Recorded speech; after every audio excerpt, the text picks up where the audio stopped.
कभी अपने आप से पूछा है, मैं कौन हूं? मैं क्यों यहां हूं? जो जीवन मैं जी रहा हूं, क्या यही जीवन है?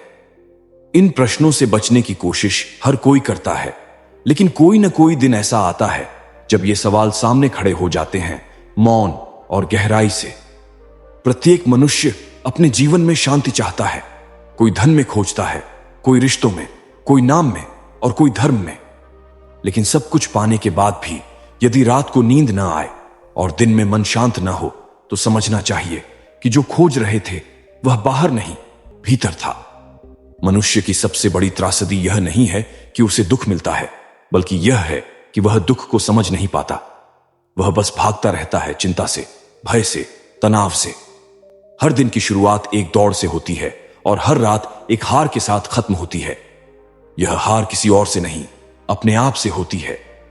जीवन की इस अंधी दौड़ में जब इंसान रुकता है और भीतर की ओर देखने का साहस करता है, तभी वह पहली बार बुद्ध की राह पर चलता है।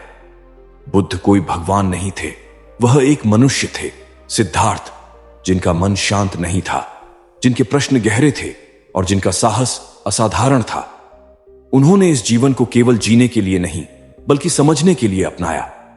और जब उन्होंने देखा कि जीवन में जन्म है, बुढ़ापा है, रोग है, मृत्यु है, तब उन्होंने प्रश्न किया, क्या यह ही जीवन का अंतिम सत्य है?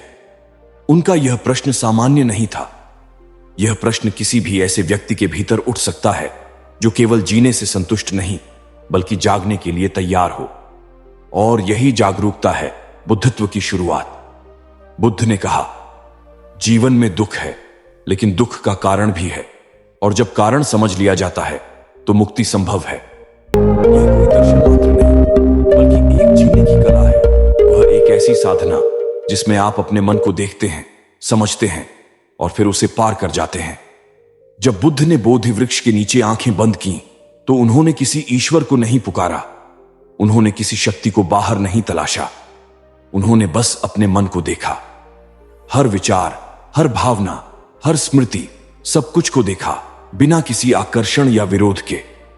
धीरे धीरे उन्होंने देखा कि मन शांत होता है जब उसमें हस्तक्षेप नहीं किया जाता। विचार तब थमते हैं जब उन्हें पकड़ा नहीं जाता। दुख तब मिटता है जब उसे समझा जाता है। बुद्ध का मार्ग कोई दिखावा नहीं, कोई पूजा पाठ नहीं। वह एक अंतर्दृष्टि है, अपने भीतर झांकने की कला।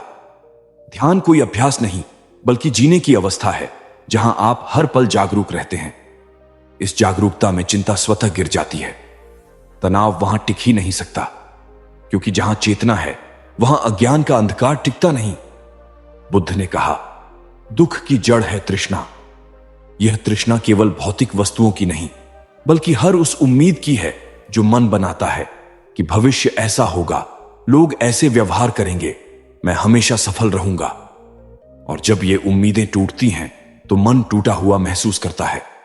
यह तृष्णा हर रूप में आती है, प्रेम की, पहचान की, अधिकार की, सत्ता की, स्थिरता की।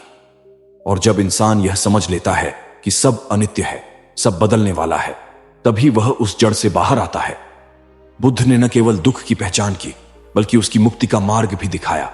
और वह मार्ग है सम्यक दृष्टि, सम्यक संकल्प, सम्यक वाणी, सम्यक कर्म, सम्यक आजीविका, सम्यक प्रयास, सम्यक स्मृति और सम्यक समाधि। यह अष्टांग मार्ग कोई सिद्धांत नहीं, बल्कि एक जीवन शैली है। एक ऐसी शैली जिसमें व्यक्ति अपने भीतर के अंधकार को देखता है और उसे दीपक से आलोकित करता है।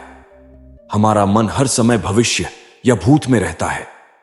या तो वह पछताता है, मैंने ऐसा क्यों किया, या वह डरता है, अगर कल ऐसा हो गया तो।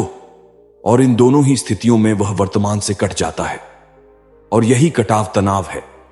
बुद्ध ने हमें सिखाया, वर्तमान ही जीवन है, श्वास का यह क्षण ही सत्य है। और जब आप इस क्षण में उतरते हैं, जब आप अपनी सांस को पूरी जागरूकता से महसूस करते हैं, तब आप स्वयं के सबसे निकट पहुंचते हैं। तनाव तब आता है जब आप अपने विचारों से जुड़ जाते हैं, लेकिन जब आप विचारों को केवल आते जाते देखना शुरू करते हैं, तब आप दर्शक बनते हैं। और यही दर्शक ही बुद्ध है। जब मनुष्य बाहर की दुनिया में सब प्रयास कर चुका होता है, जब उसने हर द्वार खटखटा लिया, हर साधन आजमा लिया, और फिर भी वह शांति नहीं पा सका, तब वह पहली बार भीतर की ओर मुड़ता है और यहीं से एक नई यात्रा आरंभ होती है। एक ऐसी यात्रा जिसका कोई नक्शा नहीं, कोई मंजिल नहीं और कोई गाइड नहीं, सिर्फ मौन होता है और अपनी ही सांसों की धड़कन। बुद्ध ने कहा था, अपने ही दीपक बनो। इसका अर्थ यही है कि बाहर कोई तुम्हें बचाने नहीं आएगा। तुम्हारे दुखों का समाधान किसी और के पास नहीं है। यह खोज अकेले की जाती है, मौन में की जाती है और पूर्ण समर्पण से की जाती है। ध्यान का प्रथम चरण होता है स्वीकार करना। जब तक मनुष्य यह स्वीकार नहीं करता कि वह दुख में है, वह पीड़ा में है, तब तक वह उस पीड़ा से बाहर नहीं निकल सकता।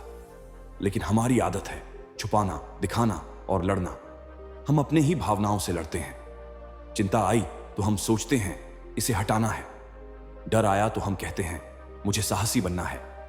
लेकिन बुद्ध ने सिखाया, जो आ रहा है उसे देखो, न रोकना है न धकेलना है, बस देखो सजग होकर। जैसे कोई पहाड़ी पर बैठा हुआ व्यक्ति नदी को बहते देखता है, वैसे ही अपने भीतर के विचारों, भावनाओं और शरीर की संवेदनाओं को देखो।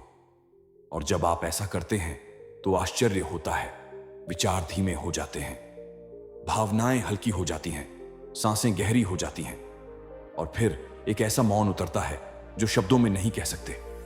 मौन कोई चुप्पी नहीं है, यह कोई शब्दों का अभाव नहीं है।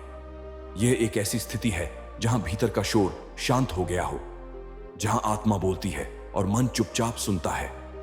बुद्ध मौन रहते थे जब उनसे कोई ऐसा प्रश्न पूछा जाता जिसका उत्तर शब्दों में नहीं दिया जा सकता था, क्योंकि सच्चाई कोई विचार नहीं, कोई धारणा नहीं, वह अनुभव है और अनुभव केवल मौन में संभव है। जो साधक इस मौन को छू लेता है वह दुनिया को उसी आंख से नहीं देखता। वह जीवन को अब एक युद्ध नहीं, एक प्रवाह की तरह देखता है। अब वह किसी से जीतना नहीं चाहता, अब वह केवल बहना चाहता है, जागरूक होकर, प्रेम से और सहज भाव से। ध्यान कोई बैठने की प्रक्रिया नहीं है, यह कोई विधि नहीं है, बल्कि एक स्थिति है, जागृति की स्थिति।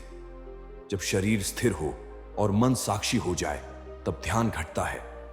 सांस आती है, जाती है और आप केवल देखते हैं। विचार आते हैं, जाते हैं और आप केवल देखते हैं। और इस देखने में यह जो साक्षी बनना है, यही है ध्यान। बुद्ध ने आनापानसति ध्यान का मार्ग बताया। श्वास को देखना, उसकी लय को महसूस करना और उसमें खो जाना नहीं, बल्कि उसमें उपस्थित होना। धीरे धीरे जब ध्यान गहरा होता है तब साधक देखता है कि वह केवल शरीर नहीं है, वह केवल मन नहीं है। उसके भीतर एक असंग चेतना है जो देखती है, जो जानती है, लेकिन किसी भी चीज से बंधी नहीं है। यही बोध है, यही मुक्ति की शुरुआत है। बहुत बार साधक शिकायत करते हैं, ध्यान में विचार बहुत आते हैं। पर यह विचार आना कोई समस्या नहीं है। समस्या तब होती है जब आप उन्हें पकड़ते हैं, उनसे लड़ते हैं या उन्हें दबाने की कोशिश करते हैं। बुद्ध ने सिखाया, मन की प्रकृति है चलना। जैसे हवा चलती है वैसे ही विचार आते हैं। आप हवा को रोक नहीं सकते, लेकिन आप यह कर सकते हैं कि आप उसमें उड़े नहीं, बस मौन होकर देखें। एक बार जब आपने यह कला सीख ली, विचारों को बिना पहचान के देखना, तब आप एक नई स्वतंत्रता को अनुभव करते हैं। अब विचार है लेकिन आप उनके गुलाम नहीं हैं। अब दुख है लेकिन वे आपको खींच नहीं सकते। अब चिंता है लेकिन उसका कोई प्रभाव नहीं होता। यह वही स्थिति है जो किसी को मुक्त बनाती है। और यही है बुद्धत्व की ओर पहला कदम। बुद्ध ने जीवन को खंडित नहीं देखा। उन्होंने शरीर को, मन को और आत्मा को एक ही धारा माना।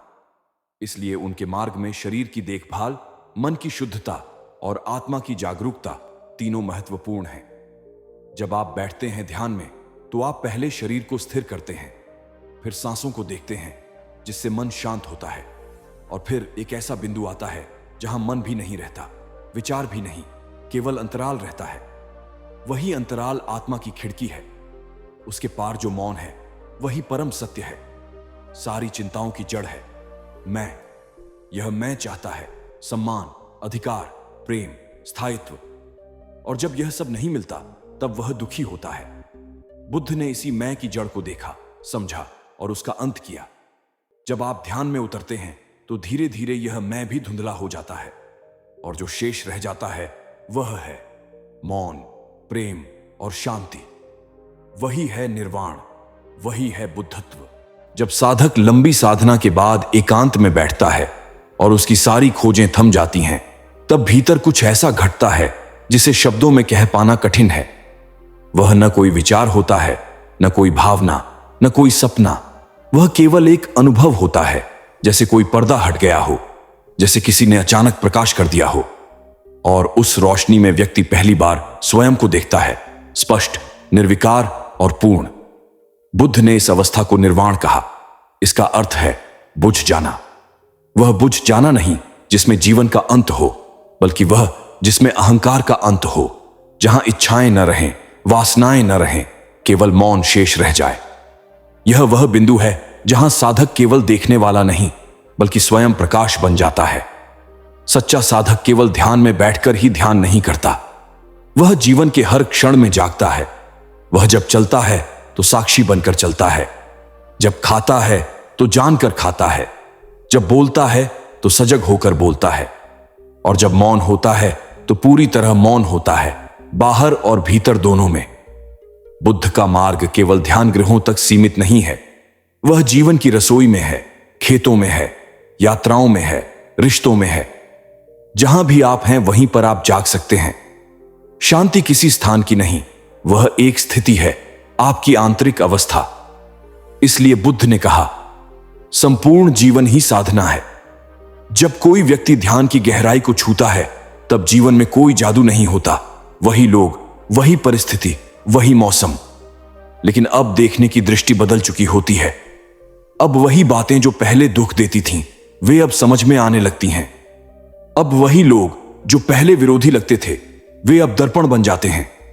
अब जीवन कोई युद्ध नहीं लगता, वह एक पाठशाला लगती है, एक अनुभव यात्रा। बुद्ध की राह पर चलने का यही अर्थ है, बाहर नहीं, भीतर परिवर्तन लाना। तनाव तब आता है जब आप जीवन से लड़ते हैं, लेकिन जैसे ही आप जीवन को स्वीकार करना शुरू करते हैं, जैसा वह है, जैसा आप हैं, वैसे ही तनाव धीरे धीरे पिघलने लगता है। बुद्ध ने कभी कहा नहीं कि जीवन में दुख नहीं होगा। उन्होंने केवल यह कहा कि दुख को समझकर देखा जा सकता है और फिर उस पर विजय पाई जा सकती है। विजय का अर्थ यहां किसी को हराना नहीं है, इसका अर्थ है उस संघर्ष को छोड़ देना जो भीतर ही भीतर हमें तोड़ रहा होता है। बहुत से साधक सोचते हैं कि ध्यान एक लक्ष्य है जिसे प्राप्त करना है, लेकिन वास्तव में ध्यान कोई उपलब्धि नहीं है। वह तो केवल हटाना है, हटाना अज्ञान को, हटाना भय को, हटाना वासनाओं को। और जब सब हट जाता है, तब जो शेष बचता है वही शुद्ध आत्मा है। वह शांति, वह मौन, वह प्रेम, वह ही बुद्धत्व है। बुद्ध ने कहा, जो जाग गया वही बुद्ध है। और जागरण किसी चमत्कार से नहीं होता, वह निरंतर साधना से होता है, हर पल अपने भीतर की ओर लौटने से। बुद्धत्व एक बार जिस मनुष्य को छू जाता है, वह फिर कभी पहले जैसा नहीं रह पाता। वह चाहे पुनः संसार में लौटे, कार्य करे, संबंध निभाए, लेकिन अब उसमें एक मौन चित्त की स्थिरता होती है। अब वह छोटी बातों में उलझता नहीं, अब वह क्षण भर में देख लेता है, यह सब बदल जाएगा।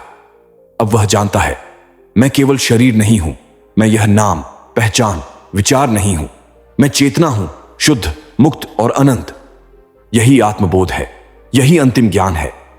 जो व्यक्ति तनाव से, चिंता से, दुख से थक चुका हो, उसे चाहिए कि वह इस क्षण में रुक जाए, आंखें बंद करे, सांस की गति को महसूस करे, मन को बिना पकड़े केवल देखे, और तब धीरे धीरे उसके भीतर से जो हल्कापन उठेगा, वह ही पहली बार जीवन का अनुभव होगा।